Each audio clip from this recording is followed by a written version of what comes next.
Welcome back to the daily, where we are looking at 2 base play from Naniwa. Starting off with this all-in build where we got to see some really nice timings. We're going to see it again in a different situation. What if our opponent goes for a 3 base play?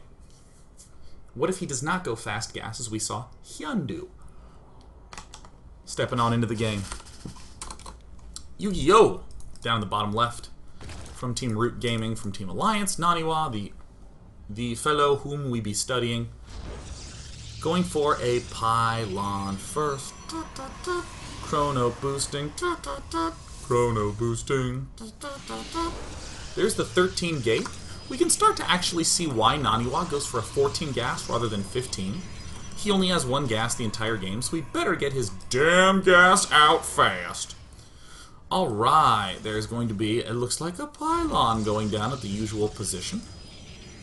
Gonna rally this probe out this way, so that way he can get his Soybonetics coal. And let's go ahead and just note the appreciation that we are going to see a started Zealot. More probes built. We've already hit our clutch 16 amount. As the probe heads down, this probe hasn't seen anything. This base hasn't seen anything. No 6 pool. Let's go ahead and cancel this. So here comes the cancel down. Great. There is the expand. Alright, but what about that possible 4-minute and 20-second timing where a 14 pool would arrive at our base? Looks like we are accounting for it already, with the mothership core finishing up just in time. This is where I'm going to note a couple of really important things. Naniwa is at 25 of 26 supply, and this pylon that he is building, the critical 3rd pylon, is at the front. It's really easy, I think, if you're trying to do one of these technical builds, to build this pylon in the main base when you need to, and then, okay, I need to wall off and build a pylon there. Perfect overlap there. Nice. What I just want to do is briefly step over into Yu-Gi-Oh land. We're going to have a different set of timings with this. Yu-Gi-Oh went early expand, spawning pool, early 3rd hatch. And in fact, because I'm a super generous guy, I'm going to show you how extreme Yu-Gi-Oh's build is. Hatch builds up to 17 supply. Oh, it's a very late spawning pool. And then, even without getting a queen up, goes for the 3rd hatch before 3 minutes and 30 seconds. Even the very fast 3rd hatches are at 4 minutes and 15 seconds, so this is a stupidly fast 3rd hatch. This build is as greedy as it gets for Zerg. And then this pool finishes, queens get started. Actually here it looks like the queen gets started, and then the backup queen, and then the other queen. Nice. So this is actually a hyper stupidly fast opening. Naniwa delayed his warp gate a little bit. That's fine, you don't really need the warp gate up that fast. You really don't. Here is the ultra fast robotics facility. When do we get it? Basically when we can. Forge goes down, and the last little piece to the puzzle will be this gelato. Or at least it should be in theory. Yeah. I love when theory matches reality. It gives me deep and unflinching pleasure. Okay, so we start that +1 right when the forge finishes. Notice how lean the build is. We are getting the forge the moment that we need it as part of the wall-off. And now that it is part of the wall-off, we're making extra use of it by getting an upgrade out of it. Here's the fast warp prism. Everything's looking identical. Truly identical. Even the placement's going to be identical. I think these 2 buildings were flopped in last game, but even then I'm not that certain of that. Instant immortal production. Great. Still no sentries. So far, so good. Turning into warp gates. Alright, so here is the very first ever scout. Now, in most 3 base games, around 7 minutes is about when the layer begins. Sometimes about 7:15 or something like that. Yu-Gi-Oh has been so greedy that he can both build some roaches and get the layer this early, and is already at 35 workers, soon to be a hell of a lot more. So, this is a pretty bold play. But let's see what happens. This very first nice scout from Naniwa has not changed any of his plans. He's still just getting all these additional gateways. Overlord actually does step in and sees all this goody goodness. He's actually low on gates. He needs an extra one. So I think he builds this here in a moment. Look at how lean this defense is. One extra sentry, one extra zealot, some chronos spent on the warp gates. This doesn't really seem to be doing much, but that's okay. It doesn't really need to do that much.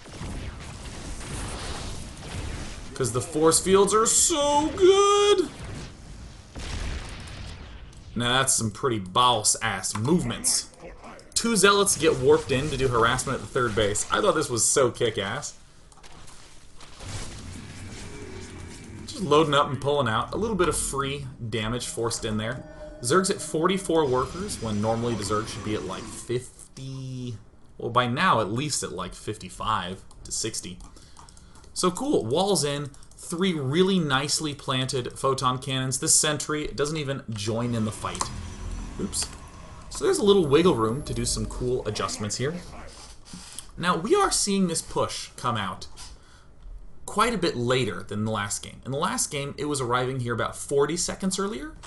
But that's okay, because Yu-Gi-Oh! Went for this 3-base play. So his tech is proportionally about 40 seconds behind. The biggest difference between this game and last game is that Yu-Gi-Oh! Should have a lot more drones than the opponent. But again, a lot of Zealots and Immortals is going to be really good.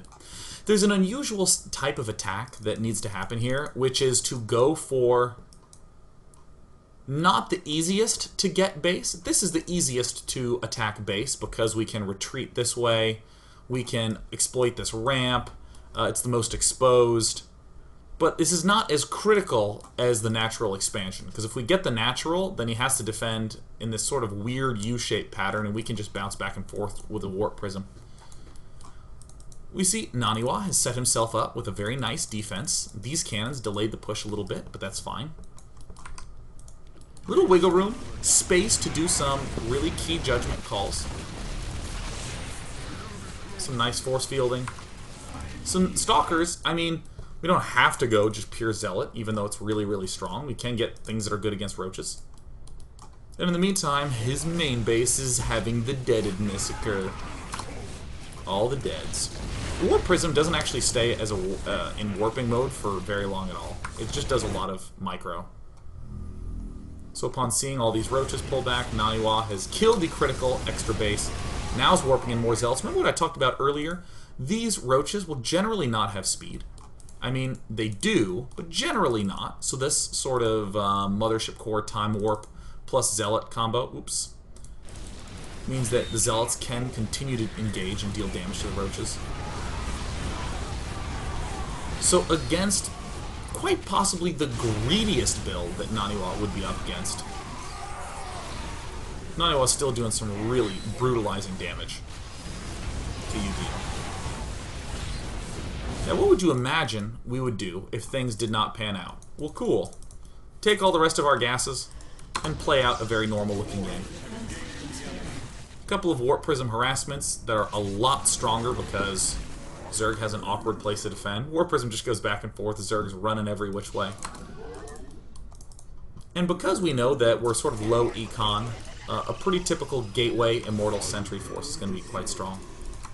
So I like this follow-up. I like building no Stalkers right now, because even though Stalkers are really good against roaches, we can actually make use of all 7 gateways by going Zealot Sentry. It's cheap enough.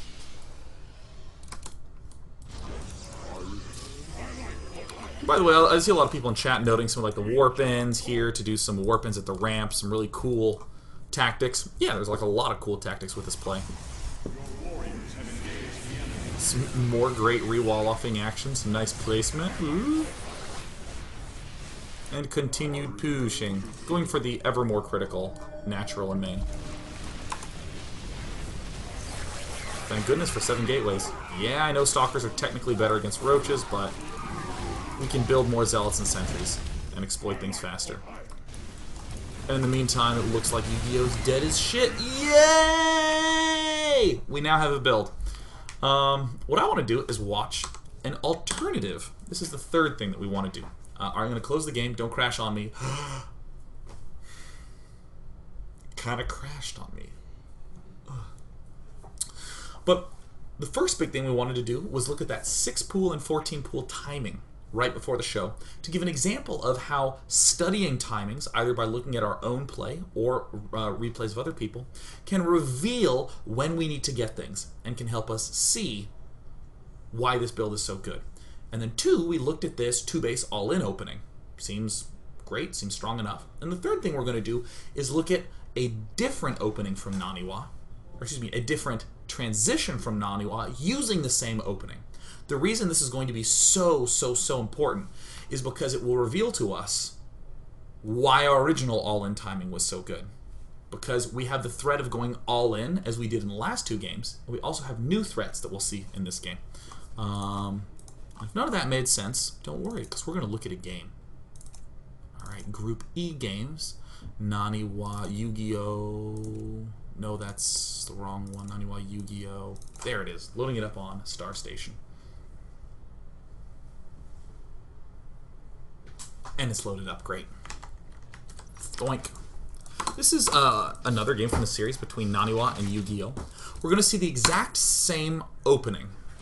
Now, I think it's very easy to see Naniwa's opening and to say something like, oh, well, I mean, if you know that he's going for that push, then what you should do is you should just build a ton of drones at the start and then just build only roaches to defend it. Now, technically, that is true. You can pull that off if you build only drones. But watch what Naniwa's going to do in this game. In this game, we'll see Naniwa crush a player who tries to over-drone. So we're going to see Naniwa do the same thing. He started a Zealot. Actually, I'll pull back here. Started a Zealot. And then what did he see? Nothing. Enough information to permit him to go for an expansion. Boink. More Chrono Boost. Oh, look at that coming out. 410. Totally fine against all them other things. We're getting the pylon down just in time. Gateway, or Zealot looks like it's coming down a slight bit earlier. Makes sense. This opening is a little bit wider. We're guaranteed to be in a little bit of closer positionings.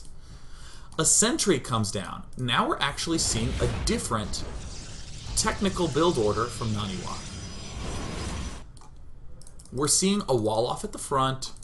We're seeing a gateway back here. If you're Yu-Gi-Oh!, let's say this is the second game that you've played against Naniwa, and you see this, you're going to be very aware that an 840, 9-minute push could come and crush you. You're going to be aware of that. Even though you can see 2 gateways here, the Forge might be back here with the Robo. But Naniwa's actually going for a 4th gateway. Starting to spend Chronos on the Cybernetic Squirrel. Actually, we'll spend 1 or 2 on this. The Mothership Core becomes quite aggressive. That first Zealot moves out, the original Sentry clogs up the hole. There's literally, quite literally, only 1 Zealot produced. All the rest of the minerals go into this Swift Expand and into these geysers.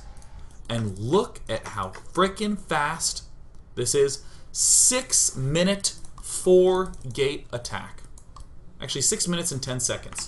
For comparison, a standard 4-gate, like just a 1-base 4-gate, will be at around 545 to 550 is when that stuff starts warping in. This is at 610. Basically a 4-gate. But there's an expansion thrown in there, because Naniwa is good at optimizing his economy. So suddenly, we see this Zerg player, Yu-Gi-Oh! Imagine if he was like, alright, I'm going to prepare a nice defense against this upcoming future, 9-minute all-in, this immortal Zealot all-in. I'm going to prepare against that. The holy crap! My opponent's actually not doing that. He's going for 4 gates, and there that is. 630. This is like so stupidly aggressive. I mean, the roaches are starting now. Time warps.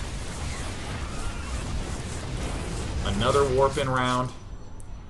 While this attack began, Naniwa did another smart thing. Threw down a Stargate. I will still have you know, no gas, no gas, no gas. 1 sentry. The only things that he has spent gas on is sentry, warp gate, and mothership core. What? Right? Normally, when you think about this matchup, well, I mean, especially me, I think about this matchup in terms of the gas for Protoss.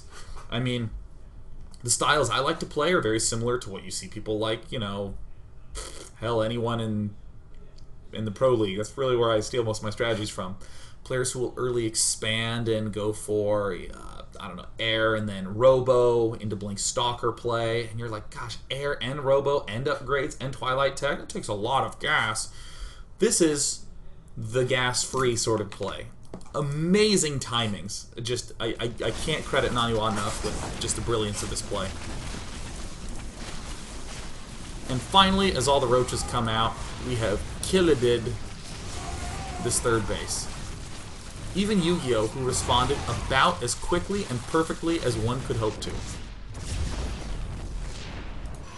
is unable to keep it alive. So we see the benefit of getting said Void Ray out so swiftly, because now we actually can defend against these sorts of roach counterattacks. We have Zergling counterattacks easily held off because we have a Void Ray and a bunch of Zealots that we can warp in.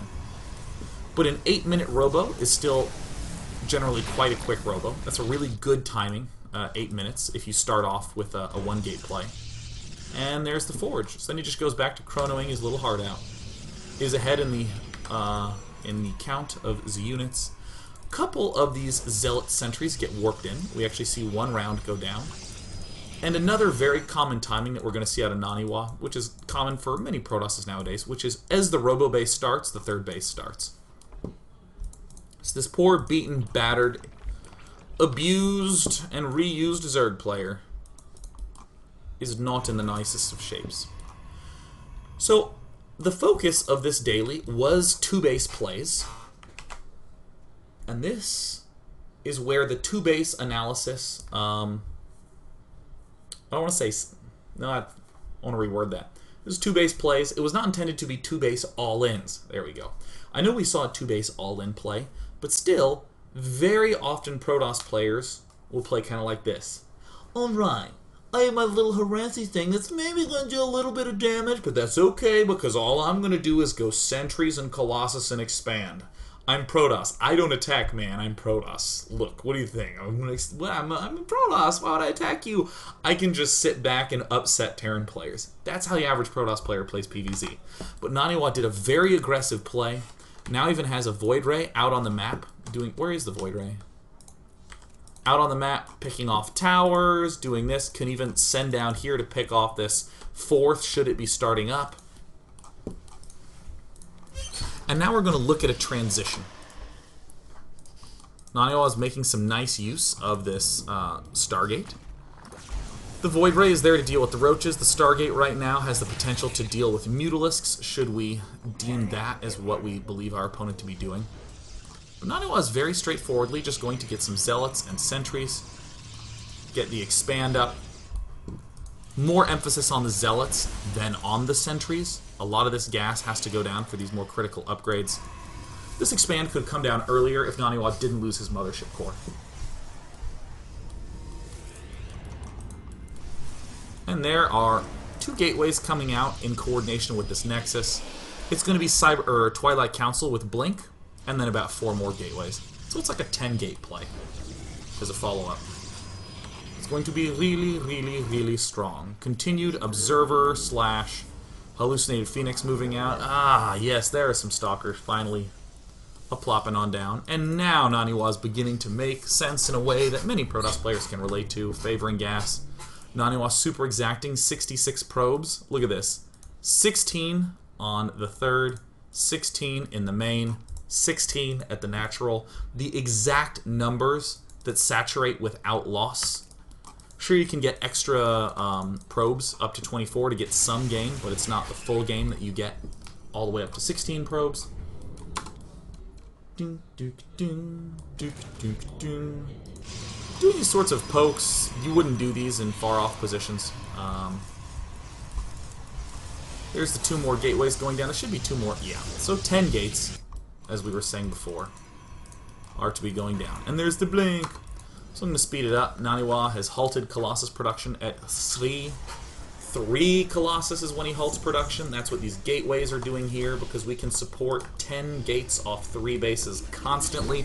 We will struggle to support 10 gates and chronoed Colossus tech. We're chronoing upgrades, we're chronoing Blink, and we're getting a lot of Stalkers. Halting at 3 Colossus, a pretty significant number in PvZ and PvT.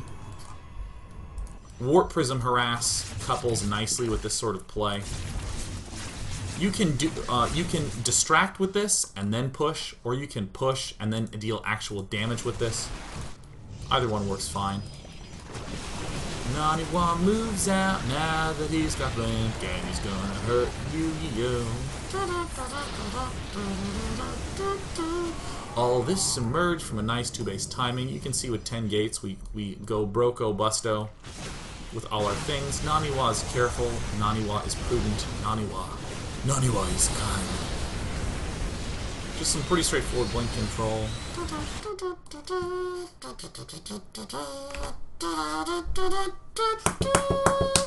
What we're going to do is go to, yet again, a 3-minute break. When we return, we will see the exact same thing that Naniwa did in this game, but against a different tech. We're going to see him go up against Jaedong, who's favoring this Zergling Ultralisk tech. So that will be one of the final bits of the daily, is we will see sort of everything coming together in that last game as an example of how these aggressive attacks also help us see how to adjust our strategy. More on that when we get back, studying the most important concept, adjusting to our opponent. We'll be back in 3 minutes, and we'll listen to my incredibly good music taste.